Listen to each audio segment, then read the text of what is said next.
Alright guys, we got something a little special today.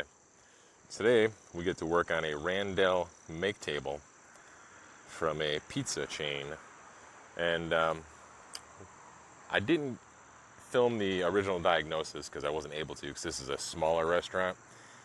And at the time the kitchen was really busy. But essentially what we have going on is the evaporator in the back, the rear rail, and the front rail are both leaking, as well as our reach-in evaporator is leaking. So I gave them a quote to replace the entire unit or repair it. They decided to go with the repair. So right there we have our front and our rear rail evaporators. We have our reach-in evaporator, TXV, thermostat, solenoid, filter dryer, the whole 9 yards. Now what I'm going to do first is I'm going to pump it up with nitrogen just to show you exactly where it's leaking at. Now the reach-in evaporator, I wasn't able to actually confirm the leak with bubbles. My electronic leak detector was going crazy though, but I believe, let's check out this one just as an example. So what I believe is going on is somewhere in this bundle, probably like right in the center is where my leak is. Now once I pull the old evaporator out, I'm going to seal it up with a service port, pressurize it, then dunk it in water and see if I can maybe actually identify where the leak is coming from. But the top front rail and rear rail, I'm going to add a little bit of nitrogen just for fun and show you exactly where it's leaking at.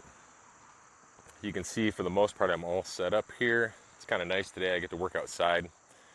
Like I said, the kitchen's kind of tiny in there, so it just works better. I just pop the front of this make table off, wheel it out the door, set it next to my truck, and we're good to go. You'll notice I have 2 reclaim tanks over here. The one I accidentally put R22 in the other day. It was brand new, so I'm going to take the R22 out of the one and put it in the other tank, which is my dedicated R22 tank. And then I'm going to take that tank and then pull it down into a vacuum. And then I'm going to use that to reclaim my, I believe it's 134 in here maybe. But let me pull some more panels apart, guys, and I'll bring it back around once I get it pressurized and show you these leaks. Alright guys, so right now we're at 190 psi. Just want to show you where some of these leaks are. I got a leak. This one and this front rail is kind of hard to see. I believe it's right up underneath here. There's a leak in there. Just a little tiny guy. It's hard to see the bubbles because they keep falling down. But this one's a little bit easier to see. So I'll show you this one. Right there.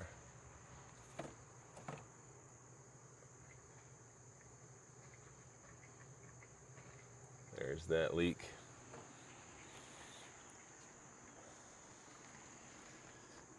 Right down here is our evaporator coil. And when I was here initially, we had a leak somewhere in this section. I couldn't confirm with bubbles on the outside tubing, so I believe it's probably in the middle of this bundle. And judging by the looks of it, I think it's going to be much easier if I just take and remove this entire evaporator assembly, the framework and everything, and then just braze in my new coil, solenoid, TXV, all of that right outside, and then just install it over here. So what I'll probably do is end up cutting it right there. For those guys who don't know, solenoid magnet right here. It's a great little device. This right here is our liquid line solenoid. Now obviously we don't have power of this thing because it's sitting outside, but this would normally energize and pull this little plunger up, which would allow liquid refrigerant to flow into my TXV. So for the purposes of reclaiming it, hear that little clicking noise? That's our plunger moving up and down. So the purposes of, for the purpose of reclaiming it, I need to put this on here to open up that solenoid so I can evacuate all of the refrigerant out of this. If you don't do that, you're going to have refrigerant trapped in the system somewhere, and you're not going to be able to pull a proper vacuum or probably even braze properly, depending on where it's trapped at. So I just got the R22 that was in this tank moved over to my dedicated R22 tank. Now, right now I'm pulling a vacuum on that tank, and 2 main reasons why I want to pull a vacuum on this tank. is because I'm doing this job outside. It's 75 or 80 degrees outside, and I don't have a giant bucket full of ice to dunk that tank into.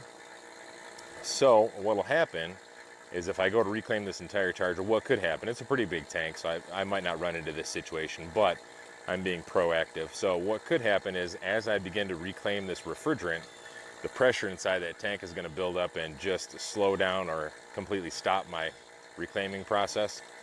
So that's why I took all the refrigerant out, like I said, put it in my dedicated R22 tank, and I'm going to pull a vacuum on it just to make the reclaiming process much, much faster and much, much simpler. So as soon as that's done, we're going to pull the charge out of this, and then we're going to move on to removing these coils. I got the rails all prepped up, unbolted, ready to be brazed out. Now normally I would cut them, but so we're down to 530. That's pretty good. I'm going to go ahead and close that off and start reclaiming this charge, all right?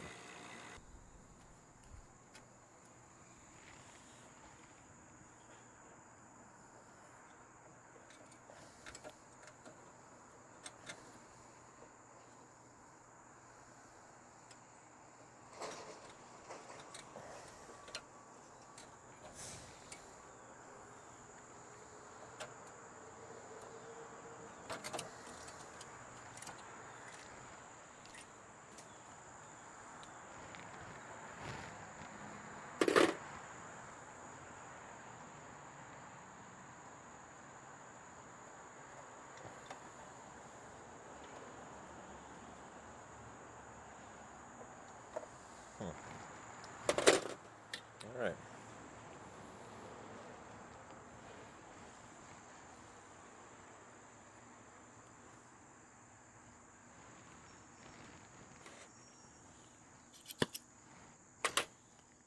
Now that we got that cut out of there, let's just see if we can't pull those little nubs off.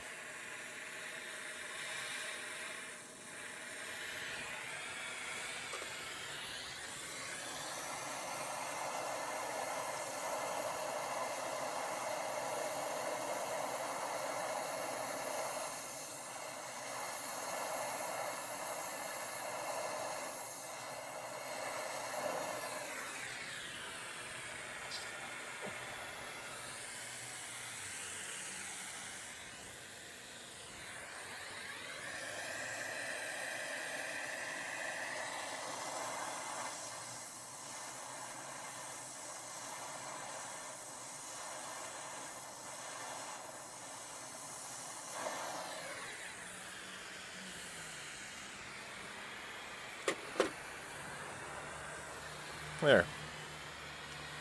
Wasn't too bad.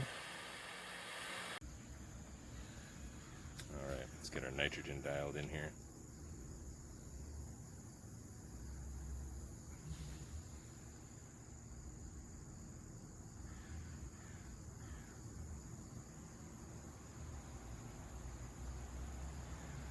Right about there. All right, so we are flowing nitrogen.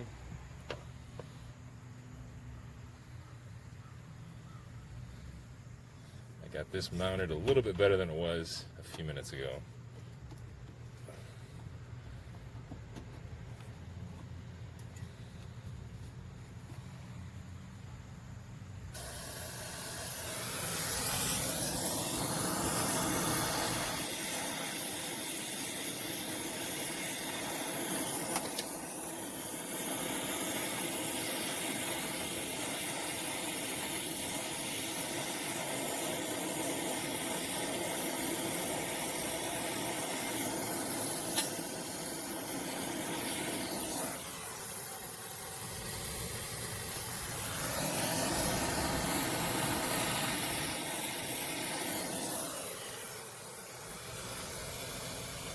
Always remember, guys, when you're brazing,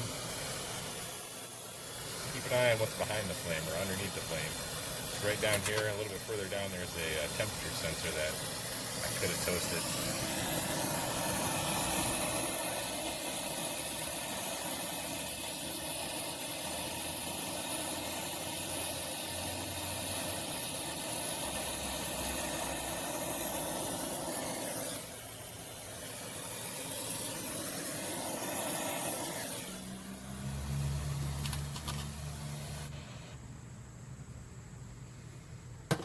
guys. I'm gonna let that cool down naturally here, and then we'll inspect it here in a few minutes.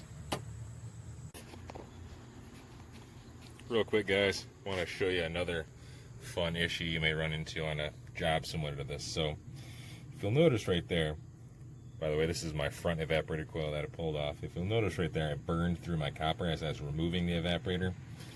Now if you look down there, you see that copper, it's all pitted. Now, the best I can tell, that's just formicary corrosion that's going on right there. Because again, this is a pizza chain. They have onions, peppers, sauces, all sorts of acidic product that are set in here every day. So that's where that comes from. And I'm thinking either I overestimated how thick that copper was, or that copper is just starting to thin out, and that's why I burned through it. But just something to watch out for, guys. So where I cleaned it up at, I'm just going to slice that right there and just have to put a new elbow on there. And then we'll get this front evaporator mounted in. All right.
As you can tell, my joint popped out there, so I need to find a way to wedge it in there. Maybe a zip tie right down there. It might melt, might not. Let's see what we can come up with here.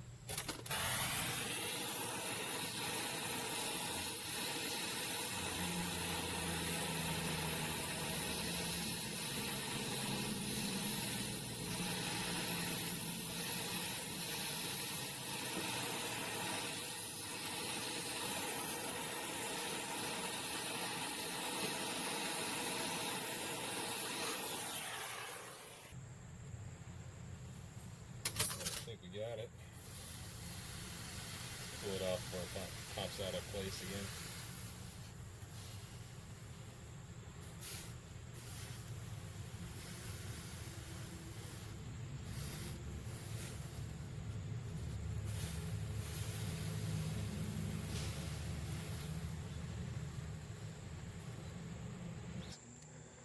I know you probably can't really see me. I'm over here behind the coil. So now what I want to do is I want to remove this entire coil as one piece. So my plan is to sawzall it right here and then basically reconstruct it outside of the box, just because it's going to be much easier for me. And literally it's 4 bolts, and this assembly drops right down. There's a plug right here for my fans and solenoid and everything. Go ahead and pull that right out of there. So yeah, now you might be wondering why I'm going to be so barbaric and just cut it with a Sawzall. But honestly, it's just much easier. And then once I'm done, I can braze my solenoid in right here. I can have all this pre-assembled. Obviously, it's going to be much easier to assemble this outside of the box than it is inside the box. It's not too terribly difficult, but it's just going to be easier. So that is what I am going to do. Let's look at this, because, or maybe, well, yeah, see, and some of this copper too is just nice and green and corroded, so I kind of feel like I'll be doing myself a favor if I just cut it right back here and then run new copper from where this Sawzall blade is through the TXV solenoid and up into the evaporator. So that's what we're going to do. All right, guys, it's about to get noisy in here.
I'm actually going to lower my flame just a little bit so I don't burn out this solenoid.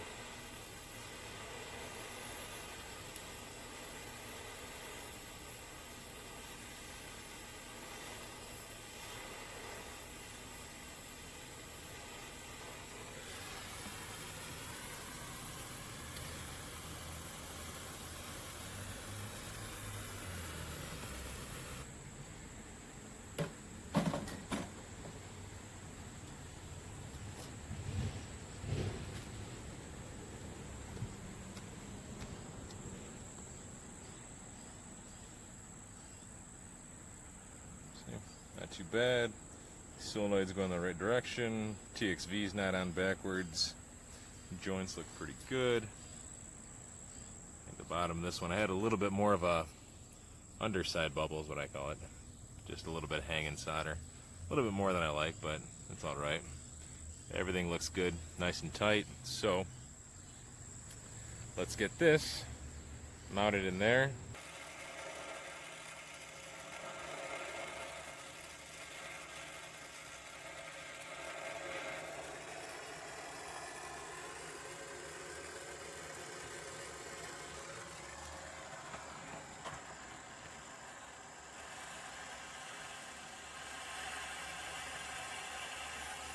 Now I got the little joint done, put a little bit more heat on there.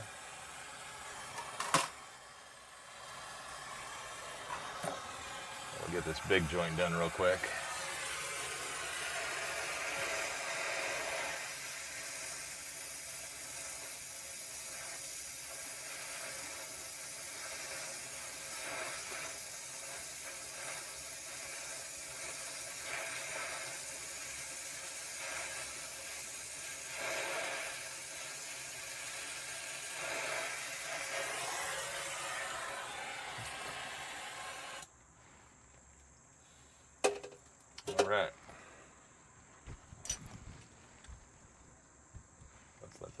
down a little bit.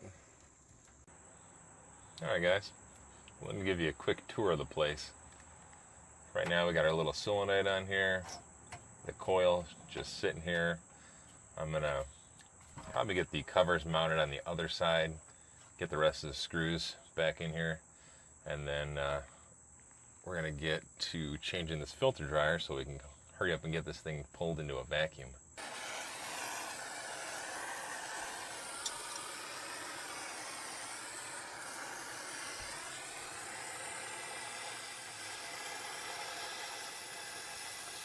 Now when I'm doing something like this where I'm pulling on the tubing this close to my flame, I never grip down on it.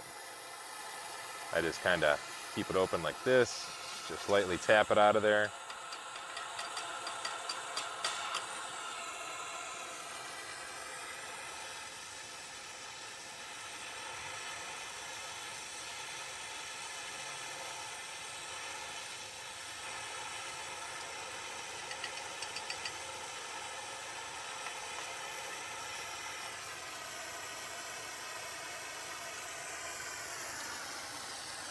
Switch hands here.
A little warm still.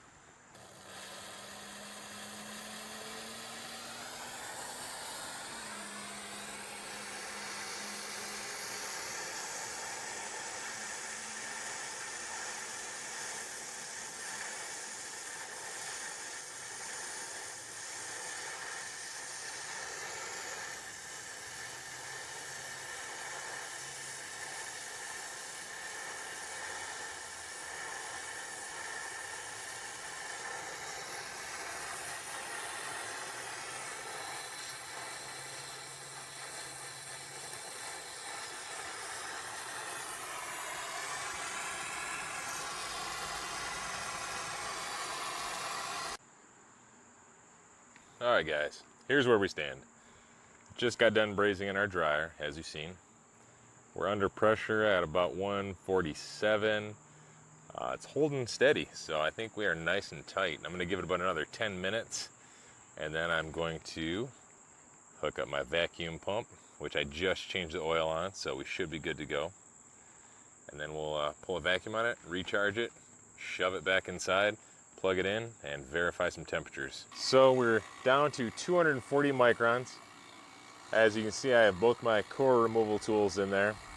I have my low side here blocked off, so I am just pulling through the high side, through the whole system. That makes my micron gauge the lowest point in the entire system. So I've only been pulling a vacuum for about 10 or 15 minutes, so I'm pleasantly pleased with that. It's probably because I have both core removal tools on there. I just changed the oil in my pump. So those two things equal a great vacuum, I suppose.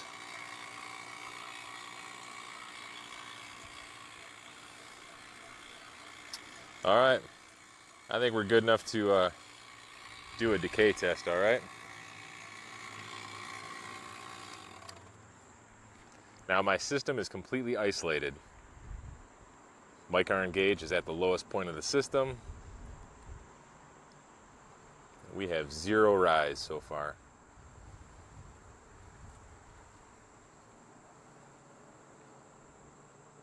All right, well, let me let this sit here for another 5 minutes, 5-10 minutes or so, see if we get any sort of decay at all.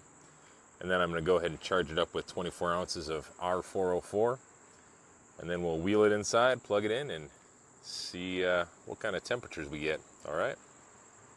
Now, when I'm charging a system, what I normally like to do is I'll block off my hoses at the system, right here and here. And then I'll open up my refrigerant, fill up my hoses, my gauge set, so I know that's all accounted for already. And then I'll zero my scale out. Now this way, whatever goes into the system will be as close to the 24-ounce factory charge as I can get. Maybe a ½ ounce over, depending on how I take my gauges off, if I do it the right way or if there's any spillage when I remove my gauges. All right, so let's go and put everything right into the high side. Remember, we're looking for 24 ounces. We had a good, nice vacuum, so it should get in there pretty quick.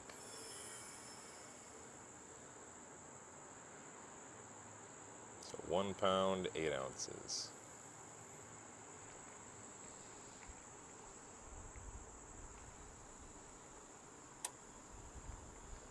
That's our pressure switch. There's our 1 pound.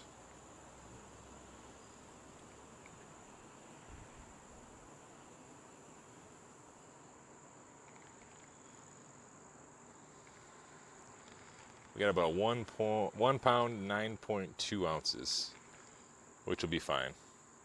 We're maybe an ounce over. But again, there's going to be a little bit of spillage when I take my hoses off. There's going to be some left in my hoses, so we're pretty much dead on. All right, let me unhook this refrigerant tank, and I think we're ready to roll this thing inside and plug it in.